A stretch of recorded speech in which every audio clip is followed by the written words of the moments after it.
Ini abstraknya nih. Nah, karena Anda melakukan risetnya itu adalah riset literatur review atau apa ya, kajiannya. Jadi gini,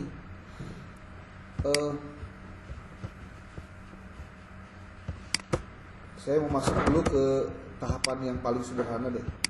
Pertama dari bikin abstrak. Abstrak itu ada aturan mainnya, susunannya.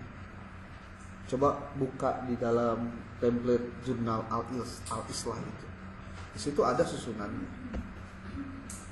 Jadi susunannya itu pertama harus ada biasanya latar belakang. Latar belakang penelitian, research background. Ya. Ini isi dari apa? Saya menyebutnya komponen yang harus ada dalam abstrak. Dalam abstrak. Satu adalah latar belakang masalah. Kita menyebutnya sebagai research background. Background. Ini cukup satu kalimat saja. Satu kalimat. Yang kedua adalah tujuan dari researchnya. Research aims. Tujuan riset, tujuan penelitian. Research aims. Ini satu kalimat. Oke? Yang kedua research aim. Yang ketiga adalah metodologi penelitian atau research method. Metode, bahasa lainnya research method. Ini satu kalimat. Ya. Lalu yang keempat ada hasil penelitian atau bukan hasil dulu, temuan hasil penelitian, namanya di sini result satu kalimat atau dua kalimat. Lalu yang kelima harus ada yang namanya implikasinya apa? Implikasi itu apa yang harus dilakukan dan bisa dilakukan di masa yang akan datang. Nah, ini satu kalimat saja. Jumlah kata dalam abstrak itu dibatasi. Rata-rata di 150 sampai 200 atau 200 sampai 250. Anda ambil saja maksimalnya di 200 saja. 200 kata. Mau yang berbahasa Indonesia atau yang berbahasa Inggris. 200 kata. Tapi komponen ini harus ada semua. Lalu 200 kata ini ada juga setelah abstrak, bikin abstrak, kata kunci. Kata kunci itu ada kriterianya. Kriterianya adalah kata yang sering muncul dalam naskah atau dia menjadi ide pokok dalam naskah yang bisa menjadi pembeda antara naskah orang dengan naskah Anda. Artinya Anda menulis naskah itu ketika pakai keyword itu pasti harus nyambung ke naskah Anda. Tulislah sebanyak maksimal 5 buah, minimal 3 buah sampai 5 buah. Lalu pastikan si kata kunci ini ditulis secara alfabetis. Jadi kalau dalam bahasa Inggrisnya dia di ujung, tapi ketika di bahasa Indonesia kan dia di awal, berarti dia tulisnya di awal. Paham ya? Alfabetis itu baik bahasa Indonesia, bahasa Inggris sesuai dengan bahasanya. Itu. Nah, Lalu ini umum dulu deh, umum. Ini bicara abstrak. Nanti kita lihat ada nggak komponen abstrak yang terdapat di dalam naskah-naskah Anda itu. Kemudian saya mau cerita sedikit nih yang terkait metode yang nanti juga masuk di bagian kedua setelah introduction kan method. Anda itu melakukan penelitian jenisnya, pendekatan penelitian Anda itu adalah kualitatif, ya, kualitatif. Pendekatannya kualitatif. Jenisnya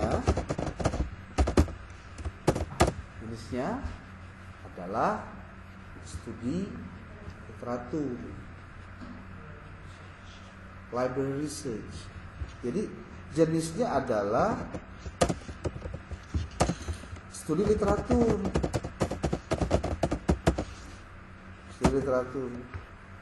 Atau dengan kajiannya library research.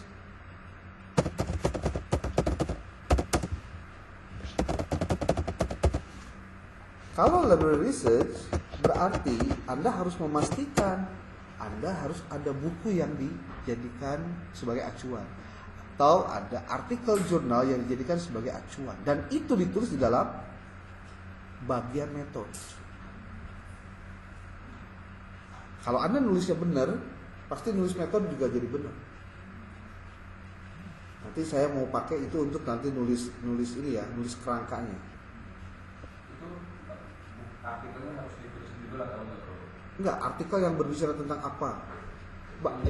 Makanya gini, ini salah satu trik juga. Anda pada saat menyusun artikel itu, pastikan Anda harus mendownload atau membaca sumber-sumber yang utama dari tema Anda. Jadi lamun tema yang judulnya tentang epistemologi dalam Islam, tapi Anda nggak ada satupun buku yang bicara epistemologi, kan ngaco. Atau tidak ada artikel jurnal yang ngebahas epistemologi, ngaco lagi. Nah, kalau kemudian Anda akan mengkaji dari sisi pemikiran seseorang, berarti buku dari tokoh itu harus dihadirkan, dituliskan. Perlu dituliskan, tuliskan saja. Jadi gini, dalam penulisannya nanti bisa saya bantu lah. Contohnya ini. Nah, lalu apa yang harus dimunculkan di dalam? Nah, sekarang tadi pendekatannya sudah, kata kunci sudah. Saya mau masuk dulu ke sini, ke pendahuluan, introduction. Introduction ini apa saja sih isinya? Isinya apa saja? Sebetulnya sudah ada dalam penjelasan dalam buku, dalam template si artikel itu. Tapi kita lihat deh, isi Anda tidak membacanya. Al-Islah. Nah, ini. Kita lihat template-nya. Nanti tinggal Anda pakai itu sebagai prompt dalam penulisan di AI-nya. Kalau Anda mau yang berbayar lebih ini lagi, tapi ada AI yang bagus menurut saya. Saya juga sedang pakai berlangganan karena itu menjadi mempermudah dan mempercepat. Ya. Ini lihat, saya akan perlihatkan template ini. Jadikan itu prompt untuk penulisan di, contoh lah, menggunakan di ChatGPT atau di site.ai.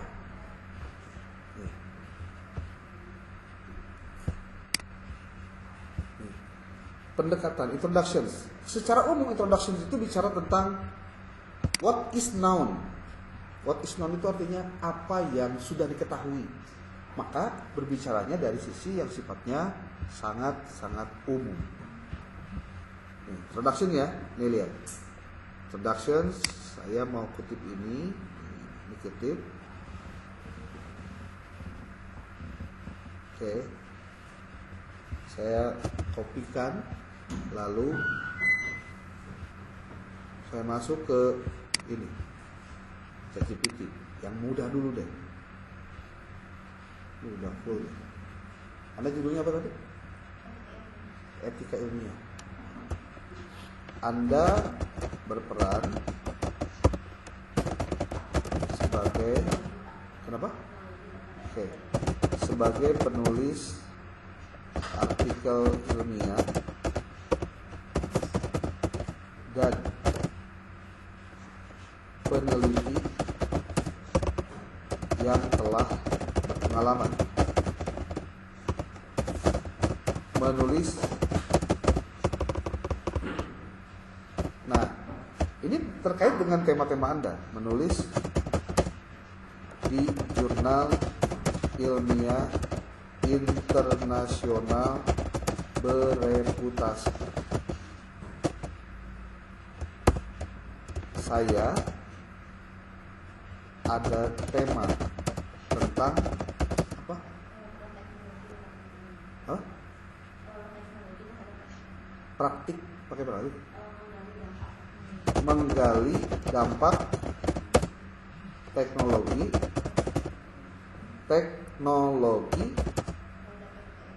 terhadap etika ilmiah. Saya ada tema tentang menggali. Oh, tapi nggak apa-apa, ini aja langsung menggali dampak teknologi terhadap etika ilmiah. Saya ada tema tentang dan berencana akan disusun menjadi artikel ilmiah dengan pendekatan kualitatif. Apa tadi? Libraries atau kajian pustaka, dengan kajian pustaka. Bantu saya menyusun apa? Pendahuluan, bagian pendahuluan dengan dengan kriteria sebagai berikut. Nah, ini kalau ini terjadi, hasilnya pasti belum rapi karena tidak dibagi menjadi beberapa paragraf. Contoh, saya ambil dari template-nya sini. Nah, kita lihat jawabannya apa. Kita belum pakai prompt kudu 1000 kata, belum pakai. Dan belum juga harus menggunakan referensi berapa belum. Tapi lihat hasilnya dulu. Kalau menggunakan prompt yang tadi diambil dari template jurnal Al-Islah tadi. Tuh. Ini. Tapi dia udah ngerti. Tuh, pakai apa. Tapi sekali lagi jangan sekonyong-konyong langsung dipakai referensi ini. Karena di sini ChatGPT sudah disclaimer. ChatGPT can make mistakes. Check important info. Nih di bawah. Tapi secara struktur kalimat saya bisa pastikan itu sudah sistematis. Jadi itu tinggal Anda ubah, tinggal Anda perbaiki, tambah dengan referensi-referensi yang relevan. Seperti contoh nih. Tadi judulnya apa? Menggali dampak bla bla bla bla. Saya pakai prompt yang ada di jurnal itu. The introduction should be briefly place the study in a broad context and highlight why it is important. It should define the purpose of bla bla bla bla bla. Dan di sini sudah dituliskan bahwa pengutipan citasinya menggunakan apa 7 ya, style. Dan dari sini juga ada technical terms should be defined, symbols, abbreviation bla bla bla. Lalu dia hasilkan ini. Coba lihat, ini ada berapa paragraf? 1, 2, 3, 4. Ada 4 paragraf. Sederhana, tapi maksudnya belum lengkap. Ya. Tapi Anda belum lihat. Teknologi telah menjadi pendorong utama dalam perubahan berbagai aspek kehidupan manusia, termasuk bidang ilmu pengetahuan dan etika ilmiah. Kalimat pertama dalam paragraf ini kalimat yang umum dan masih belum ada citasinya. Tugas Anda pakai citasi. Gimana caranya? Anda masuk ke mana? Ke tipset.io. Nah, ini. Tipset.io sudah tahu ya. Kalau tipset.io sudah masuk, Anda tinggal masukkan katanya. Kalau saya kebetulan sudah ada yang berbayar, jadi rada genah. Setahun cuma 500.000, tapi kepakainya luar biasa. Oh itu sih salah. Mana tadi?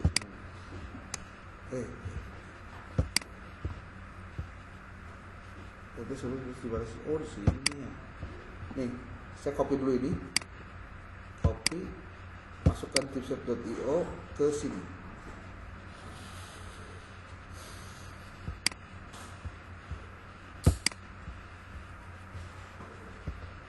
Salah. Nih.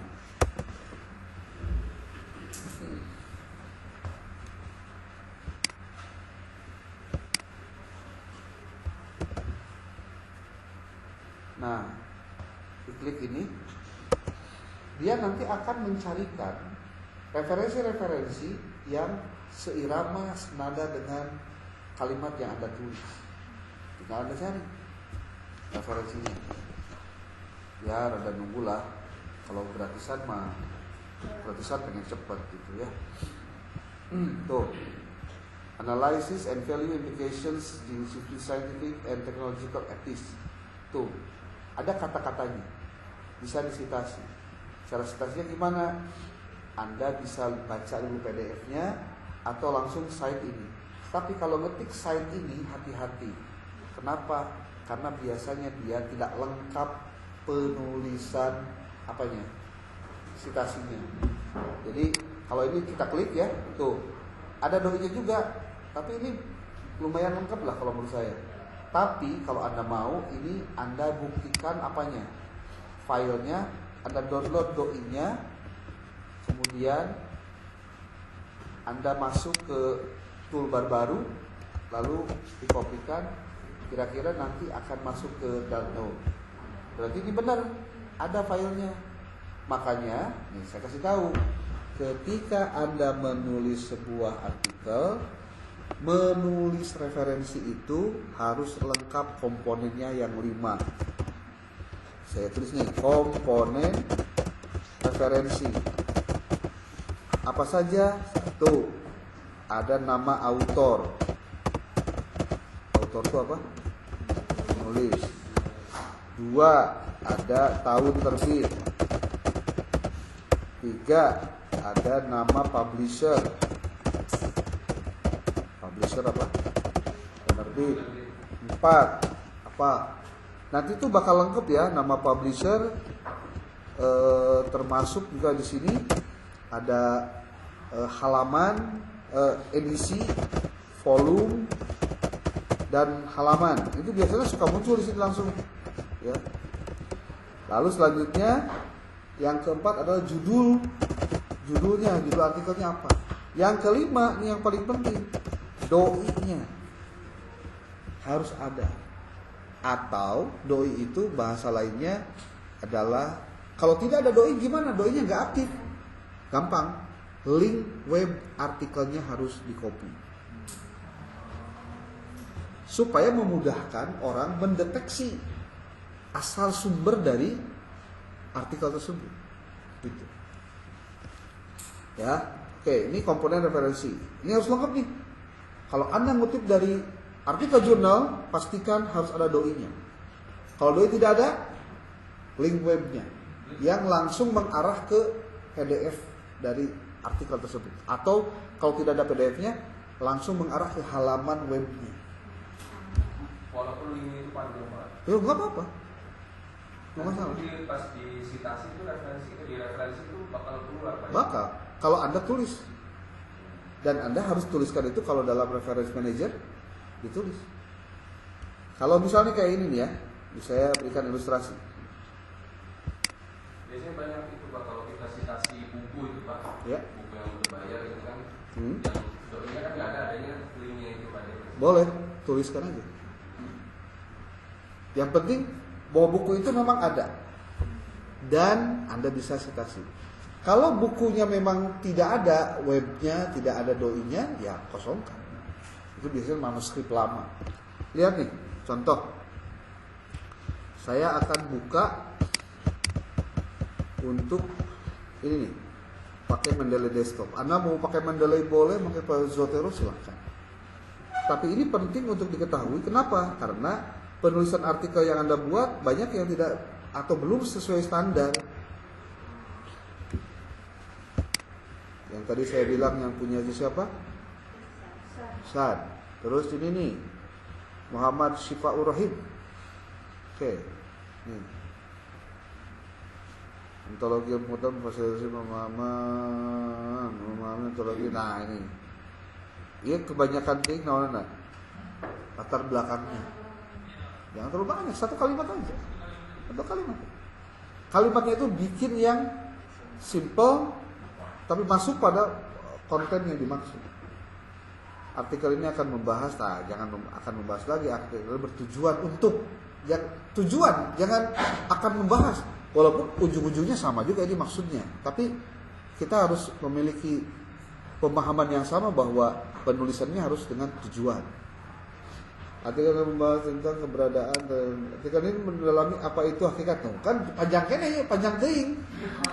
Jadi betul, ngayai bahasana lah kalau ini mah. Ya. Penulisan ini menggunakan pendekatan library research atau studi literatur sebagai ini tidak ada pendekatannya, harusnya kualitatifnya dulu dikedepanin. Risetnya kualitatif, ya, pendekatannya kualitatif dengan jenis library research atau studi kepustakaan. Kemudian dijelaskan juga, nanti saya akan berikan promnya, bisa Anda nulis yang benar. Dengan library research, penulis menggabungkan berbagai perspektif dari literatur ilmiah yang relevan untuk memahami bagaimana hakikatnya. Nggak usah dijelasin ini mah. Nggak usah. Malah yang harus ditemukan adalah apa temuan Anda dari hasil itu. Lalu apa implikasinya? Itu abstrak itu begitu. Ya, kebanyakan ini. Ini kalau saya hitung, nggak usah dihitung juga udah ketahui banyak ya. Oke, lalu nih siapa lagi? Ini saya komen dulu deh. Elis, mana Elis? Oh, Elis Karwati Sri Mulyani. Aksiologi, yuk. Aksiologi Values and Ethics in Science. Kalau judulnya bahasa Inggris, nanti ininya harus bahasa Inggris. Lah, judulnya bahasa Indonesia, judulnya bahasa Inggris tapi judulnya bahasa Indonesia. Ini ganti aja, Aksiologi Values and Ethics in Science. Nah, mungkin akan lebih menarik kalau Anda coba minta ChatGPT untuk memberikan catatan. Saya ada isi tulisan seperti ini. Saya punya judul, saya beri judul ini. Kira-kira tepat atau tidak? Tolong dong berikan insight, gampang kayak gitu. Dengan mengupload si filenya, lalu dia suruh baca. Gitu. Judul artikel itu minimal mengandung 3 hal. Satu, mengandung yang namanya signifikansinya apa. Lalu ada objeknya apa. Lalu ada lagi metodenya apa. Caranya gimana. Seperti contoh Aksiologi Values and Ethics in Science. Ini mah kayaknya judulnya lebih ke judul, mungkin judul bukan artikel research, tapi dia apa ya, pemahaman konsep aja gitu. Tapi kalau misalnya Anda mau berbicara kan tentang aksiologinya, tapi mau menekankan pada values dan ethics, bisa aja judulnya seperti ini contohnya. Pemahaman aksiologi untuk meningkatkan value dan ethics dalam penelitian. Contohnya begitu. Jadi komponen dalam judul saja itu bisa menentukan riset Anda itu sudah enak nggak gitu. Kayak ini punyanya siapa? Syifaur Rahim ya. Ontologi, hakikat keberadaan dan realitas dalam ilmu pengetahuan. Coba bisa nggak Anda baca secara keseluruhan, dibuat komponen yang ada 3 tadi. Jadi saya sebut nih komponennya, bisa lupa. Komponen dalam judul yang itu nanti akan menjadi penyemangat atau yang mendorong si peneliti dalam penulisannya harus sesuai dengan rundown itu. Jadi ada apa? Satu metode. Metodenya bukan metode kualitatif, bukan ya. Metode caranya lah, cara. Yang kedua, signifikansinya. Lalu yang ketiga, tadi apa? Masih ingat? Objeknya apa? Objek itu tujuannya. Saya berikan contoh ya, contoh. Cara. Anda tadi pakai aksiologi ya. Itu pakai ontologi. Berarti di sini ada ontologi nih. Ontologi itu memahami ontologi nih. Nah. Terus signifikansi itu apa sih? Contoh, untuk meningkatkan, untuk menguatkan, untuk mempercepat. Itu signifikansi. Kita belajar tentang ontologi itu sebetulnya buat apa sih? Gitu. Contoh nih, judul Anda tadi tentang ontologi hakikat keberadaan dan realitas dalam ilmu pengetahuan. Ini ada nggak maksudnya memahami ini? Contoh. Ini contoh ya, contoh nih. Saya berikan ini, hakikat keberadaan dan realitas dalam ilmu pengetahuan. Kalau Anda nggak ngerti, gampang sebetulnya ini mah. Anda bisa nanya dulu, kira-kira nanyanya gini aja nih. Saya rada bingung nih. Saya suka begitu kalau saya bingung nih. Nanti dia bakal sebagai kawan yang baik bakal cerita. Bingungnya kenapa? Saya rada bingung nih. Oh, tapi dia ngejawab tadi tehnya. Tuh ngejawab ringkasan. Tuh. Kita beda tema lah. Saya sedang ingin menyusun judul artikel terkait ontologi hakikat keberadaan dan realitas dalam ilmu pengetahuan. Saya ingin menyusun judul artikel.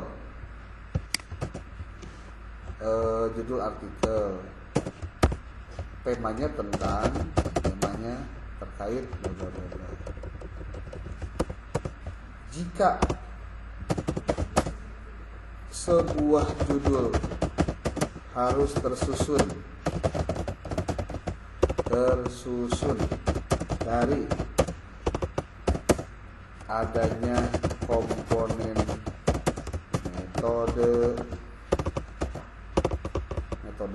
metode atau cara, lalu signifikansi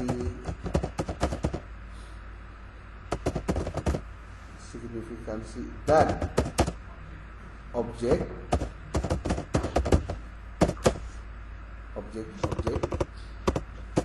bagaimana tanggapan Anda? Dia dulu yang mikir, balik orang mikir sebenarnya. Tuh, dia memberikan insight-nya begini. Pendekatan dalam kajian ontologi menelusuri hakikat keberadaan dan realitas dalam ilmu pengetahuan. Pentingnya kajian memahami ilmu pengetahuan menelusuri. Oh iya kan. Dia menyebut ontologinya adalah ini.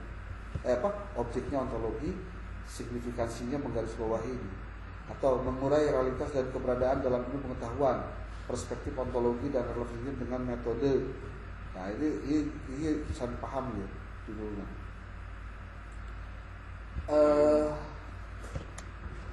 Mungkin dia masih bingung, kasih tahu kan maksudnya kayak gini.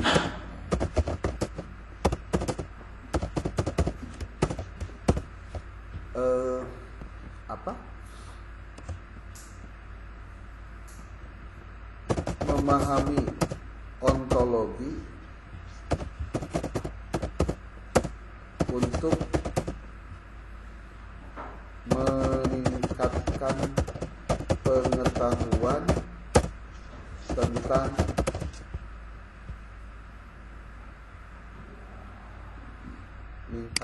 pemahaman tentang realitas dan keberadaan ilmu pengetahuan. Tuh. maksudnya seperti kayak gini, memahami ontologi untuk meningkatkan pemahaman tentang ini kalau judulnya kayak gini Pak, ini yang digunakan dalam artikel-artikel yang kalau kualifikasinya Scopus. Jadi dari judul saja sudah kelihatan apa signifikansinya. Jadi sebuah karya ilmiah itu harus kelihatan signifikansinya. Kalau enggak signifikansinya keluar, ya ngapain? Tuh.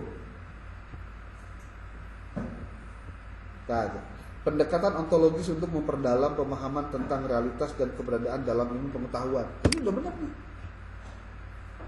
Signifikansi ontologi dalam meningkatkan pemahaman realitas dan keberadaan dalam ilmu pengetahuan. Menelusuri ontologi, upaya memahami realitas dan keberadaan dalam ilmu pengetahuan melalui bla bla bla bla contohnya. Itu. Jadi kalau Anda rada-rada bingung ya menulis dan lain-lain, cobalah ngobrol. Chat. Jadi ChatGPT itu, AI itu fungsinya bukan memberikan jawaban, tapi teman diskusi untuk memperluas wawasan Anda. Jadi bukan tolong dong bikinin artikel, berarti yang bodoh kita, dia yang pintar. Maka kenapa AI itu menjadi co-pilot, pilotnya kita. Termasuk dalam etikanya seperti apa. Ya.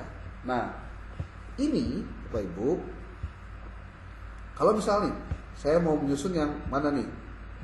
Berarti punya Anda nih nanti jangan begini aja gitu. Jadi ada kelihatan apanya lah gitu. Nah, lalu kan bikin apa?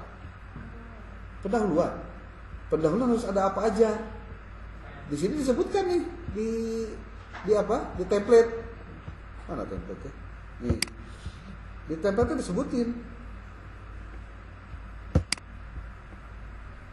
Introduction should briefly itu jelas, sangat jelas. Place the study in a broad context and highlight why it is important. Kenapa ini penting? Anda harus punya jawaban tentang itu. Nah, jawaban tadi ChatGPT yang punya kamu tadi nih, yang ini. Dia kan begini nulisnya. Yang teknologi dia.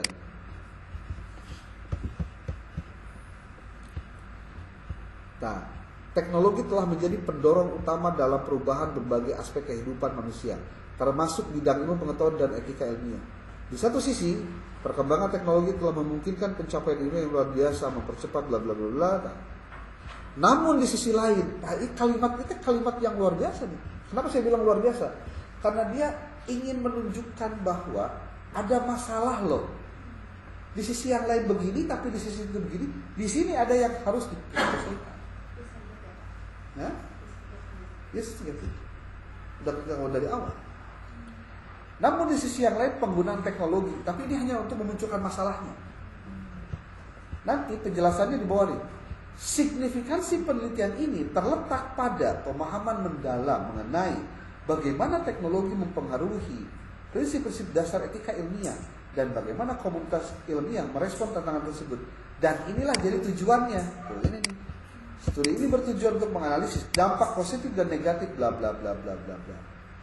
Penelitian ini meninjau literatur yang ada, tapi saya melihat ini belum mendalam, teorinya belum banyak yang harus dipakai. Ya, fenomenanya belum ditampilkan keseluruhan.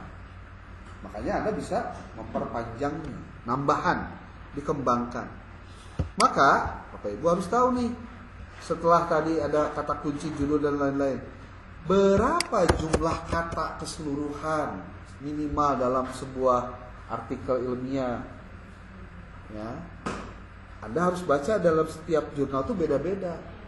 Ada yang 5.000, ya, 5.000 sampai 7.000 ada.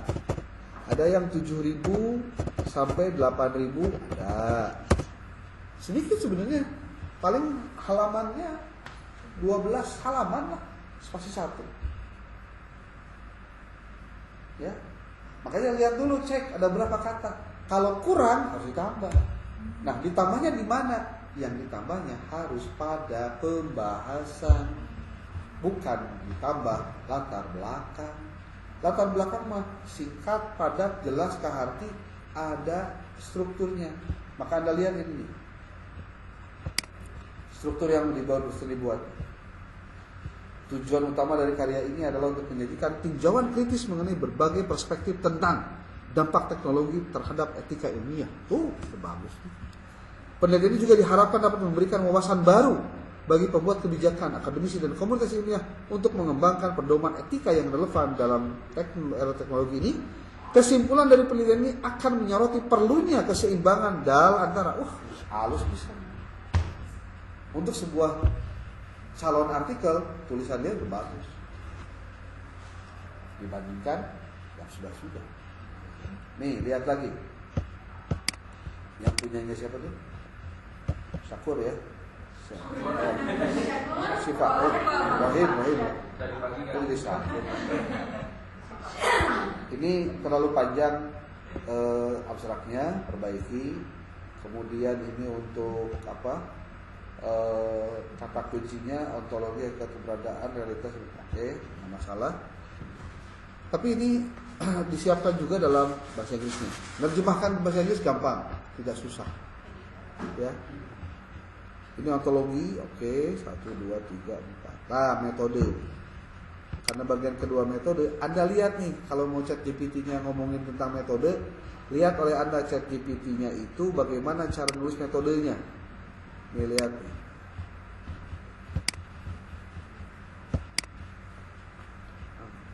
Kok nggak ada? Nih, introduction ya. Ini metode. Seubrit kok metodenya tuh. Maksudnya. Nah, Anda copy, lalu Anda masukkan ke dalam ChatGPT. Terus aja, tolong lanjutkan untuk menulis bagian metode dengan mengikuti ketentuan sebagai berikut. Kopikan, pastekan. Tapi nanti jangan lupa yang ininya tetap di bawah nih. Yang tadi judul latihan nih, menggali dampak. Nah, tolong lanjutkan penulisan artikel tentang ini nih, kopi tanda peran 2. Nah, untuk bagian menulis bagian metode dengan mengikuti ketentuan sebagai berikut. Ketentuannya udah kita tulis, klik ini. Apa yang akan terjadi penulisannya? Dia tuliskan metode ini. Tuh. Jadi gunakan prompt dari template. Ya? Iya, tuh. Penelitian ini menggunakan pendekatan kualitatif dengan metode kajian pustaka. Pendekatan ini dipilih karena memberikan kesempatan bla bla bla bla bla bla. Instrumen utama yang digunakan adalah kerangka analisis yang bersistema, yang tugas analisis melibatkan kodifikasi klasik. Udah bener nih. Iya naon tah? Metode. Selanjutnya hasil. Lihat lagi template-nya. Di template dia nulisnya gimana, hasilnya naon sini. Findings and discussions. The result obtained from the research have to supported by sufficient data. Tetap kudu datanya kudu punya heula. Tuh. Digambar. Nih. Tuh. Ini kalau kita buat nggak bakalan nyepi, nggak bakalan nyampe. Kenapa? Karena memang ChatGPT tidak bicara tentang hasil data. Itu dari kita. Berarti kita yang harus menampilkan datanya disesuaikan dengan temuannya. Nah, contoh nih. Saya mau ngomong ke ChatGPT tanpa pakai data ya.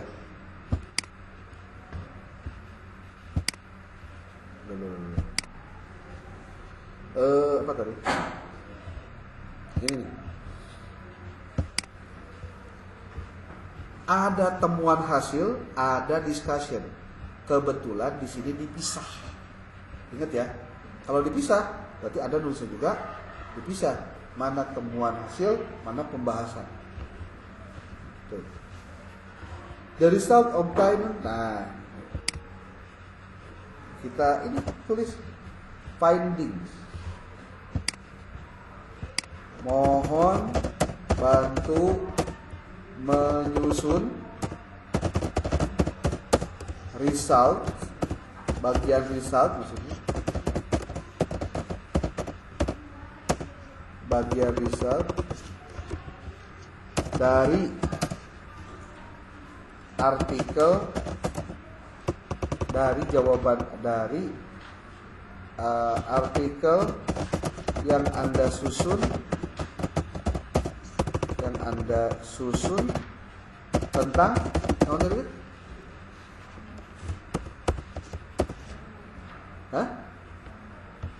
kita menggali dampak teknologi.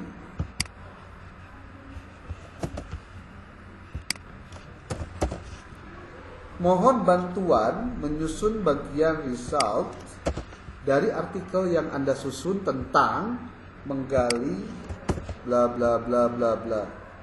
Mohon bagian result adalah untuk menjawab rumusan masalah dan tujuan penelitian. Ada kan? Penelitian dengan ketentuan sebagai berikut. Ya, ini ketentuannya nih yang bahasa Inggris ya. Di mana? Tina template. Anda tinggal klik ini. Nanti dia akan menuliskan hasilnya seperti apa. Tuh. Nanti tinggal Anda tampilkan, nempel-nempelkan apa? Stasi. Cari yang relevan. Gajang tuh. Tuh.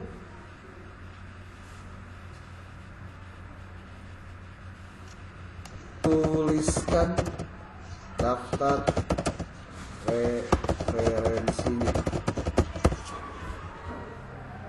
Ya, tulis tuh referensinya. Tuh. Apakah ini benar? Belum tentu. Jangan sekali-kali kopas langsung hasil. Jangan. Gak jelas kan? Nah, coba judulnya naon dia udah jelas. Memang. Itu baru bagian result. Contoh, saya pengen lanjutkan dengan penulisan pembahasan. Habis ya? Udah. Sudah mau dipakai? Perencanaan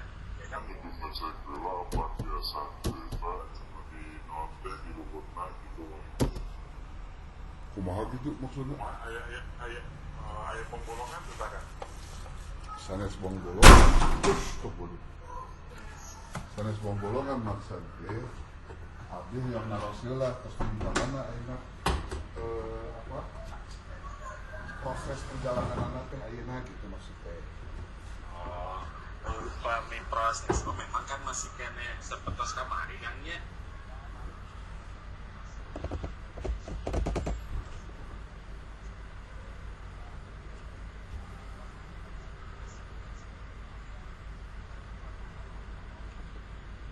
Kusaha defisitnya.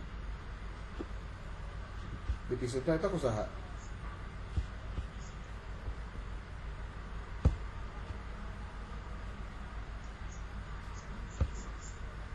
Hmm?